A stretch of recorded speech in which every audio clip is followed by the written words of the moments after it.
በቁጥጥር ስር ውለዋል። ሰግጥ ፈምስ በማለት በየመንገዱ ህብረተሰቡን ሲያስደነግጥ የነበረውን ጨምሮ ሌሎች ቲክቶከሮች በቁጥጥር ስር ውለዋል። አዲስ አበባ ፖሊስ ጠቅላይ መምሪያ የማህበራዊ ሚዲያን በመጠቀም ሙያን ክብርን የሚያዋርዱ ከህብረተሰቡ በይል እምነትና ሞራል ተቃራኒ የሆኑ መልእክቶችን ሲያስተላልፉ የነበሩ የማህበራዊ ሚዲያ አንቂ ወይም ይዘት ፈጣሪዎች ነን ሶሻል ሚዲያ ኢንፍሉዌንሰርስ እንደ ኮንተንት ክሬተርስ የሚሉ ግለሰቦችን በቁጥጥር ስር አውሎ ምርመራ እያጣራ መሆኑን አሳውቋል። የመጀመሪያዎቹ ተጠርጣሪዎች ዛራ መሐመድና ፈቲያ ኤልያስ የተባሉ ሲሆን የሀገሪቱን በይል ወግ እምነትና ሞራል በማይመጥን መልኩ ኢሉሚናቲ ወይም የሰይጣን ማህበርተኞች አባላት ነን እኛን ምሰሉ በርካታ ገንዘብ ታገኛላችሁ የሚሉ መልእክቶችን ሲያስተላልፉ በቁጥጥር ስር ውለዋል። ሌላኛው ተጠርጣሪ ደግሞ ለታ ደረጀ ተረፋ የተባለ ሲሆን የተከበረውን የማምርነት ሙያና የማምራንን ክብር በሚያንቋሽሽ መልኩ ተንቀሳቃሽ ምስሎችን እየሰራ በቲክቶክ ፕላትፎርም ሲያሰራጭ በቁጥጥር ስር ሊውል ችሏል። ተጠርጣሪው በሚለቃቸውም ተንቀሳቃሽ ምስሎች የተማሪ የደንብ ልብስ ለብሶ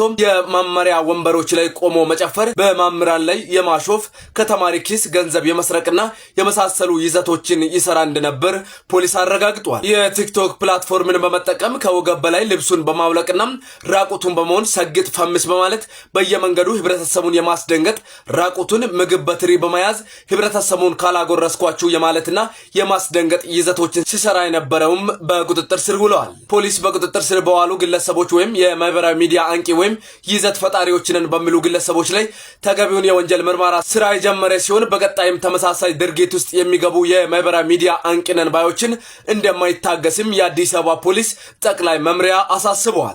ማስተር አብነት ምንም የገንዘብ እርዳታ አያስፈልገኝም የሚያስፈልገኝ ጸሎት ብቻ ነው በማለት መልእክት አስተላልፏል። በኢትዮጵያውያን ዘንድ በታላቅ አክብሮት የሚታወቀውና በአሁኑ ወቅት በጤና እክል ላይ ያለው ማስተር አብነት ከበደ ለሚደረግለት የድጋፍ ጥረት ምላሽ ሰጥቷል። ደግ ወንድማችን ማስተር አብነት ባስተላለፈው መልእክት በአሁኑ ወቅት ከምንም ነገር በላይ የሚያስፈልገው የኢትዮጵያውያን ጸሎት ብቻ መሆኑን በይፋ አስታውቋል። ማስተር አብነት አክሎም ለገንዘብ ማሰባሰቡ ሂደት ያለውን ስጋት ሲገልጽ እኔ በዚህ ጊዜ የሚያስፈልገኝ የገንዘብ እርዳታ ሳይሆን ጸሎት ብቻ ነው። ገንዘብ የሚሰበሰብ ከሆነ ሌላ ጭንቀት ውስጥ ገብቼ እንዳልታመምባችሁ ጸሎት ብቻና ጸሎት ብቻ አድርጉ በማለት ጠንከር ያለ መልእክት አስተላልፏል።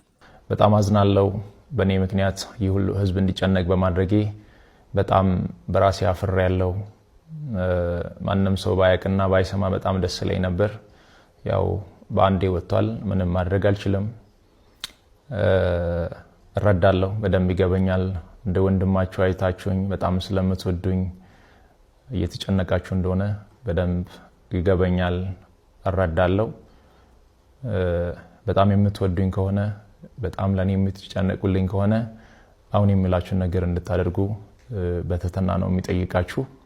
ለኔ በዚህ ሰዓት ምንም አይነት የገንዘብ እርዳታ ወይም ድጋፍ አያስፈልገኝም። ለኔ በዚህ ሰዓት የሚያስፈልገኝ አሁንም ደግሜ የምነግራችሁ የኢትዮጵያ እናቶች ጸሎት፣ የኢትዮጵያ አባቶች ጸሎት፣ የወጣቱ ጸሎት፣ ሁሉም በየእምነቱ እንዲጸልይልኝ፣ ሙስሊሞች ዱዓ እንዲያደርጉልኝ ብቻ ነው የሚፈልገው። ከዚህ ውጪ ግን ሌላ ነገር የሚሆን ከሆነ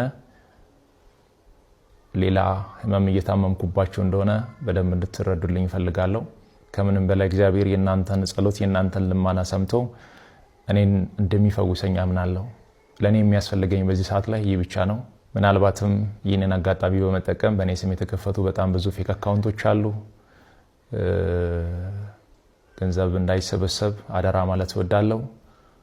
ይህንን መልእክቴ ደግሞ ለሁሉም አድርሱ፣ ጸልዩልኝ። ሌላ ምንም እርዳታ አያስፈልገኝም። አመሰግናለሁ።